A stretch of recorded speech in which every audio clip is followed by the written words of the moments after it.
Positive mindset. Ay, diba? positive Positive mindset lang, Letsky. Tingnan natin kung anong adjustment yung gagawin nila dito. Kasi again, this is the barangay checkpoint. Medyo nasusubok talaga sila dito ng cavalry. And now, entering this draft, makikita natin na mukhang ganun pa rin yung trajectory ng Smart Omega. Pero ang nag-iba, obvious yung binan Obvious nila. bad. So this time siguro pwede pa rin iban yung Hylos. Tapos makukuha nila first pick Jushin. Marcel might be banned by TLPH themselves. So parang ganun yung magiging trade-off. Harley pa rin ang tingin kong priority. To the greatest match Ah, of all at time. mababan ng Omega. And rin actually nung ban dito ng Freya, parang ganun na rin kasi yung isipin mo kapag nag-ban ng Phobius, pwedeng i-first pick dito ng Smart Omega yan. And naka-flying clouds din kasi tayo. So kung merong expanding rivers kanina na puro action, dito rin kasi ang bibilis ng mga laban natin. So pwede rin tayong makita ng adjustment ng Smart Omega na hindi yung mga pang-Omega timers. Oo nga eh. Mga Zushin, possible option din dito ng Smart Omega. Kung ma-open yung Suyu, pwede nilang i-rush itong Suyu na to. Or Valentina, kung gusto nila na mas safe, no? Yeah, Valentina always an option para sa Omega, knowing how Bing could place it. So, let's see, TLPH is going to be the Marcel as expected. So, ang ma-open up dito is Jushin and the Valentina, that's right. Jushin pa rin, tingin ko TLPH. Claude nyo na yan. Ayaw Claude Suyu ang Pwede. aking prediction, or Harit Suyu actually. Ganda rin nung nung pag-respect na dito ng nila Coach Wura for that Phobius as well as the Harley. Ito yung pinapoint at mo kanina, Wolf, na nag-give up kasi nila, 'di ba? And na talagang na-capitalize ni Carl Tizzy yung hero na yan. So, Yeah. pwede tayo ma-expect ng Suyo dito. Yep, Claude Suyu, as I would say. There you go. Omega, handa pa kayong harapin itong Suyu na to? What is their answer? Will they go Guinevere? Kasi hindi masyado maganda yung combination, pero baka manochoy sila. Fanny is not open, so what is left here para kay Ryzen? Or they can go back to Harith para kay Netsky. Oo nga. Heal the Harith is what I feel like. Pwede. Hylos. Tas Harit, no? Total flying clouds eh. Ay, di! Double kabayo. Dalawang Oya Oya Box. Box ang makikita natin dito sa game na to. Will they go Teris lagi ang TLPH? Tingin ko pasok. Para hindi na nila problemahin yung hero kami na from Sanford. But in this time, since naka Zushin as well as this Hylos, kailangan may pangharap ka na rin. So, pwede ka pa rin mag-isip dito ng Uranus para sa TLPH. Lalo na, pinili kasi yung Suyu. So, babagal sila ng significantly kumpara sa isang Harley. So, I feel like it's not Terizla or Uranus na pick here para sa TLPH. So hero na ni Sanford yung pwede lang kunin dito. Pwede rin naman kay JP.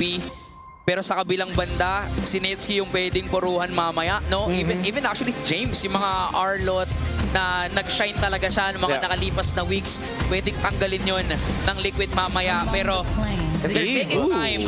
Hindi na nila pinatagal pa yung hero ni Sanji dito, which is Interesting. nakikita na rin natin na ginagamit to to counter out some Zushin na sometimes kapag trip ng kanilang mid lane. Yan na yung Harith. How about yung Sora ba ay fourth pick? Yun siguro yung nakikita ko dito para sa TLPH. The way na tinaas nila yung priority dito sa Eve. So baka mag-Sora sila, fourth pick. Para may pangharap. Or iba pa siguro nila yung Sora. Ang could be an option here for TLPH. Para sa Omega, ang kailangan nilang tanggalin is yung mga JP heroes. Ano ba mga Hilda and Khalid. Glue. My kids. Dami pang available eh. Pero ang nakita natin dito is Sanford Zero. Pwedeng Uranus yung kasunod. Oo. Ang ganda kasi din ng synergy ng Alice and Eve. So, yun na lang din tatanggalin dito ng TLPH.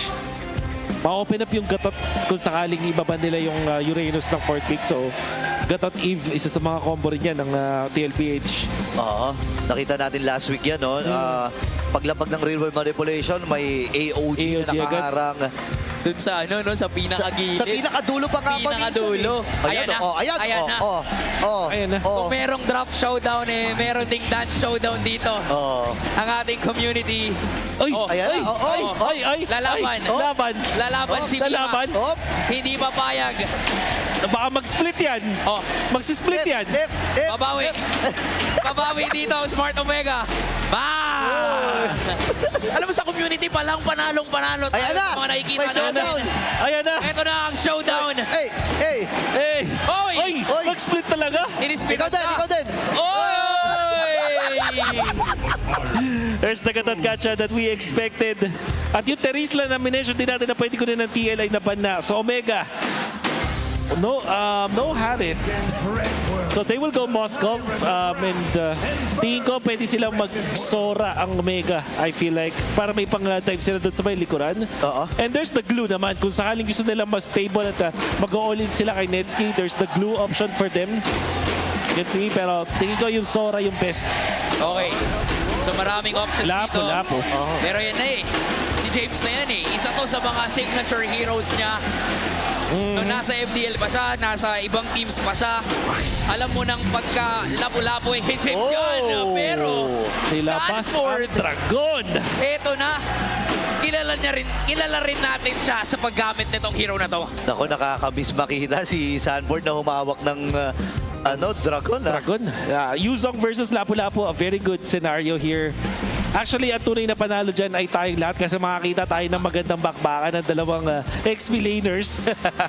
And James, after a hot streak last season, ang ganda rin ng performance niya game 1. Parang lahat talaga ginawa niya, pinagtatalunan na niya lahat pero hindi pa rin enough. And isa sa mga sinasabi din ng mga tao na expertise niya is this Lapu-Lapu, which I really like for Omega. Instead na mag-Sora ka, pumili ka na lang na mas stable na XP laner. Going in for the Lapu-Lapu. Kaya ding mag-dive, may damage, may sustain, balancing XP laner para dito kay James. And this is gonna be again a challenge para sa Smart Omega kasi isa na lang matutuldukan ang kanilang win streak. Mukhang matutuldukan ng Cavalry yung inaasam-asam na 5th win streak dito ng Smart Omega. Tignan natin kung ano mangyayari sa game number 2. Makakita ba pa tayo ng game 3? O dito na magtatapos ang ating serye? Sa pagpasok dito sa game, masasabi natin na when it comes to the adjustment sa draft, mas may palag yung sa Omega ngayon. I would say, oo. Lalo na kasi Lapu-Lapu naman yung hero ni James. Netsky siya yung magiging split type dito. Ang siguro kailangan bantayan ng Omega if meron silang learnings from the previous game. Control yung kanilang mid, tapos bantayan yung kanilang orange side jungle. At meron naman silang enough takers for that. This is Jushin and Hylos. Napaka-stable sa pag-control ng mga linya. Oo, sobrang slow din. Yan ang mahirap kaharap kapag kapag di kita talaga sa gitna. Pero stable din naman kung iisipin itong si Sanji. Ang bilis ng clear wave. Andyan din si JP. So talagang tablahan lang dito sa gitna. Magkakatalon na lang yan kung makakadalaw ba kagad itong si Cardizzy. Kasi alam natin, after mag-clear ng mga ganyan, umi-spot sa gitna yung mga suyo na yan eh. Totoo, di ba? Doon papunta eh. Naghahanap agad ng gulo. Basta makapag-level 3 nga. Pero grabe rin si Sanji, no? Level 2 pa lang siya doon, pero gumaganyan na. And dito natin makikita na malakas talaga yung Liquid. Malakas silang mang-aura sa kanilang kalaban. Inaaurahan no? And hindi rin naman kasi biro yung skills talaga ni Sanji pagdating sa gitna. And level 4 na rin naman si Cardizzy. Pwede silang umispat dito sa taas. Perxiba, kita nila. Evil Queller ay gagamitin. Pero wala muna magaganap na kumusyon. Mag-spawn muna yung Lord at mukhang doon na magkakaroon ng laban. Pero parang hindi. Mukhang mag-aabang muna sila dito sa taas ang Liquid. Pipilit yata. Hindi pa. Fast clear na lang. Fast clear. Hahayaan lang muna nila mag-level 4 si Sanford. Tsaka mukhang kukuha sila ng magandang pwesto dito sa Turtle. Nako, pagkapwestuhan ganyan, alam natin na kapag nangalahati na kagad yung buhay ng Pagong, ay lalabas na ang Dragon. James, nagaban ng pagkakataon kung kailan siya mag-Bravest Fighter. Tumamay lang siya. Sanford nakakuha na kami ng first blood. At si Carlito nagwagi doon sa Pagong. Ngayon mamipipit si Sanford. Habang si James naman yung mapapa-flicker. Nakuha din ni Mingguin yung kanyang mga gusto. Hindi natama yung sibat. Pero gusto pa ata ni Cardizzy ng isa kasi yung Pagong ay actually yung purple buff ang kanilang sisilipin. Kaya lang Flying Clouds at makakabalik din kagad si Perxiba. Ito mo yung effect nung na ginawa din ng Tailface with their rotation. Finask-clear nila yung XP lane. Naiwan si James doon para mag-clear. Automatic. Hindi pa nga kalahati yung Turtle. Masasabi ko nga, 80% HP pa yung Turtle. Nag-pop agad ng Dragon. Etong si Sanford. Mula doon sa bush. Parang telegraph na ilang beses na nating nakita yan. Kung paano ka-instantaneous yung paggamit ni Sanford sa kanyang ultimate kapag na-call na ng TLPH. Ay, Kap! Ako si Mingguin kagad. Pumertical na rin si Carl. Nananakot lang May mga may mga ganun, may mga glimpse na ng pwedeng planuhin dito ni Cardizzy. Pero maganda dito, kung pabilisan lang ng double lane, pre, Claude talaga eh. Oo, tsaka medyo may hirapan yata dito si Netsky kasi nakabantay sarado yung riverside dito ng Liquid at hindi hinahayaan ni JP literal na merong nakaharang dun sa tulay na gusto Oo. nilang lagpasan. Sa ilog, no? May nakaharang sa ilog, bre. May malaking tidal na nakaharang sa ilog. Pero tingnan natin, kasi si Sanford ay nagiging agresibo lamang against James. Pero ang maganda naman dito para sa Omega, no, hindi nila hinahayaan na lumaki at lumobo ng gusto yung kalamangan in terms of economy dito ng CL. Totoo yan. Mukhang kailangan din nilang maghanap ngayon ng tamang timpla sa kanila kung paano sila lalaban dito against Team Liquid. Kasi ang daming teams ang nagsasabi na kapag na-aurahan talaga kayo ng Liquid, literal Yep. na Yari na. tuloy-tuloy na eh. Yung Wala na. momentum dito ng Liquid. And ngayon na merong 1.8, dyan na naglalaro. Pero kita din natin when it comes to other lanes all throughout this map, yung mga 1v1 sa lanings, alam mo na Liquid yung nakakalamang sa kahit simpleng aurahan lang. Look at this, napaka-agang switch lane para sa Omega. Para talaga na-apektuhan sila dito ng mga movements from TLPH. And Carl TC is level 8. Mauna dito sa ating Turtle. Okay, Lantern, gagamitin ni Ming Grabe yung dragon. Doon sa likuran talaga ang kanyang punteriya. Pero pwede naman siya petrified dito. Si Ryzen ang kanilang hinahawakan. At si Cartesian ang mag-hit. Kaya naman may ibig ng mga miyembro dito sa Smart Omega. Sanford nakakuha ng AOG. AOG. Flicker na force na rin dito kay James. Mapapaflicker din si Mingguin. Grabe yung Stampede. Activated kagad. Pumaragasa talaga ang Liquid ngayon. Look at that. After the Turtle, kukuha ng kills, kukuha ng orange, Hello. kukuha ng platings, lahat ay kinukuha dito ng Cavalry. Sakto 5 minuto na, wala ng platings dun sa may bandang kita si JP. Ay mangangalahati ang kanyang Uy, boy! AP flicker na gamit din ni Sanji. At nakakuha na kagad si Carlito. Ryzen! Phantom Seed gagawin din dito ni Ryzen. Pupuntahan yung likuran, ipita pa yung dalawa. Kaya lang masakit talaga yung damage ni Carlito at siya'y nakadalawa pa doon. At nabuhay pa si Chef Sanji. Oh! Lamang na lamang doon ang Liquid, pero meron ding shutdown kill against Carl. Gusto ata niyang Kasi patay na si Mingguin, matagal na eh. Parang dumaan nata sila doon, parang alam gusto yata niya magpa-execute. Kaso hindi na yun nangyari. Ayaw nila magbigay ng extra kill para sa Omega, pero nagsimula to doon sa super duper zone mula kay Sanford. Grabe. Nandun sa may mid. Nakita niya si Ryzen, hindi nagdalawang isip para gumamit ang kanyang ultimate. And then, kung usapang zone, ngayon lang natin makikita yung galaw na yun ng TLPH.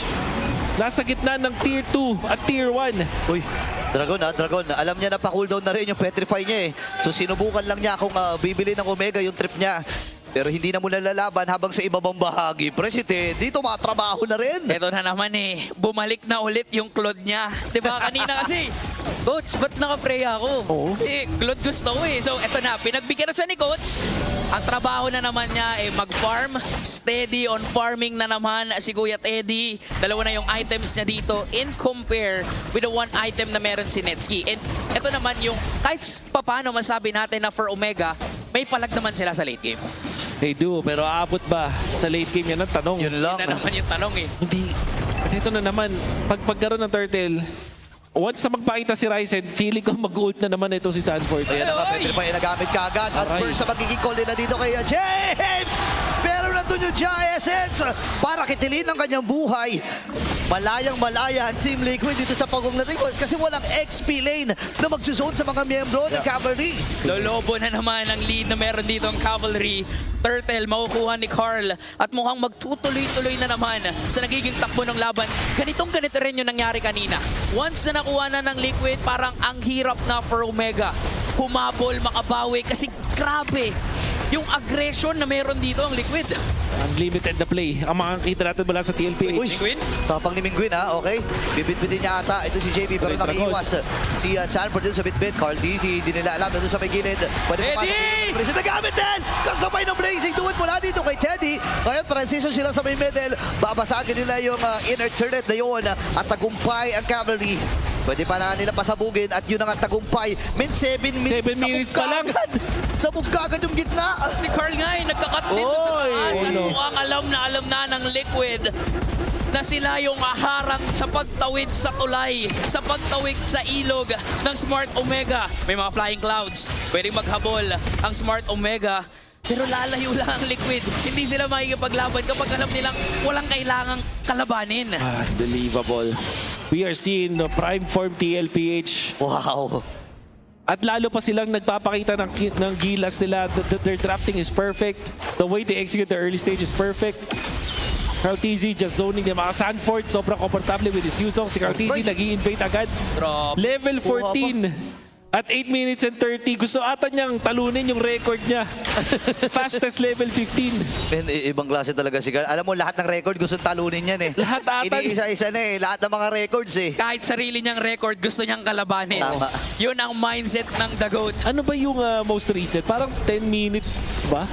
9 minutes lang yata 9 eh. minutes Minutes lang. Oh, AOG, gagamitin ni JB. Makakaiwas siya. Sanford! Dito ay nandito. Isa-isa hinata. Mga miyembro ng Smart Omega. Ng Dragon Form ay nagamit din. Nagkamit na under the turn. Dito ang Team Liquid Philippines. Masyado mapapalalim dito si Carteezy. Buhay pa rin naman si JP. Wala siyang AOG. Tutulak siya doon sa may Torre. Kaya lang nandun si Sanji. Sabi niya, Dad, ako nang bahala sa'yo. Lock in kami dito sa Torre sa may middle. At tagumpay ang pagpasag sa base turret dito ng Team Liquid. At meron pang Lord na pwedeng diretsuhin ng Liquid. Though wala doon si Carl. 2 beses namatay si Carl at yun lang ang kills na nakuha ng Smart Omega. Direk, kailangan namin malaman kung ito pa yung fastest. Kasi nag-15 nata siya bago mag 9 minutes eh. Mark eh. Oo. Kasi 9:03 nakita ko nung pagtalon niya. Ako po. Okay, JP, may ipit ata. Kahabol. Wala naman siyang AOG, tumama rin. Yung SOD ngayon na ipin. Dito sa may gilid, dito si Sanji. Great play coming out from Omega. Merong Could be Lord. enough for the Lord. Actually, 4 versus 5. Oo. Oh, parang lamang ha, parang lamang Walang dito. ulti din si Sanford. Lamang sila sa bilang pero kulang din sila actually sa ultimates. At mukhang magre-react si Netsky sa taas. So pwedeng i-rush to ng Liquid. Wala silang SOD. Wala. At na-call yan. And this is an important objective para sa Omega. Alam mo, isa sa mga bagay na maganda lang din sa nangyayari dito is medium na push para sa Omega. Of course, hindi masaya na mapushan ka ng 9 minutes sa mid mo. Pero at least pagdating ng mga turtle fight, mga lord fight, hindi ka ganun kalugi. Hinahunting na siya dito ni JP. Oo nga, ayun, Black Dragon Form nagamit kagad ni Sanford. Pero mukhang pananakot lamang ngayon. Hooks from Sanji. Ang hapdi na rin ni Sanji. Kaya nga eh. Ang hapdi na rin, nararamdaman din ni Perxiva yung damage. Pero sinusolo na ni Teddy dito, men. Walang kamalay-malay. SOD! Hindi umabot. Buti nakaharang dun, pre. Tsaka feeling ko naman, kahit naman tumama yun, wala na rin aabutan. Wala Dahil na rin aabutan. tagumpay na ang Team Liquid sa pagkuha nun. Oh, at ngayon ay mas lumalaki pa ang lead na meron dito ang Cavalry. 8.7k gold lead. At tila ba parang ang hirap for Omega na humanap ng pick-off, na humanap ng bawi, not unless mangyari ulit yung kanina. Yung medyo nag-overextend na Cavalry. Yeah. At this point, 11 minutes, 9k lead. Laki yan. Parang kung ikaw yung TLPH, gusto mo rin talaga mag-dive eh. May gigil kasi alam nyo na lamang kayo in terms of level, lamang kayo in Oo. terms of items. Hindi mo sila masisisi kung bakit ganun sila kagigil, kung bakit ganun sila ka-agresibo ngayon. Ayan na Nagmamarcha na sila sa gitna, may mga minions pang kasabay sa itaas. Is this endable? Tingnan natin kasi may mga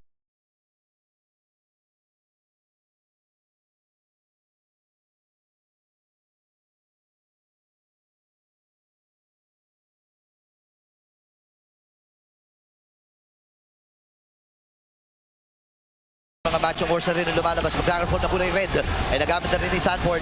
Meron siyang Petrify. Inaantay lang kung kailan nila pipindutin ito. Tumama na kaya. Petrify Gaming win! Kundi makakatakas siya with the Crimson Beacon. Pero nandun yung River Manipulation mula dito kay Sanji. Makakapatay na naman si Carlito. Kaya nila palitig si Sanji. Dalawa na kagad tumamba para sa Smart Omega. Wala na sila mga ultimates dito. Wala na rin mga minions. Andiyan rin mga matching wars. Nilalapag na mga matching wars. Kaya lang hindi yata nasama sa memo Hindi si Daddy JP. Siya na naman ang naiwan.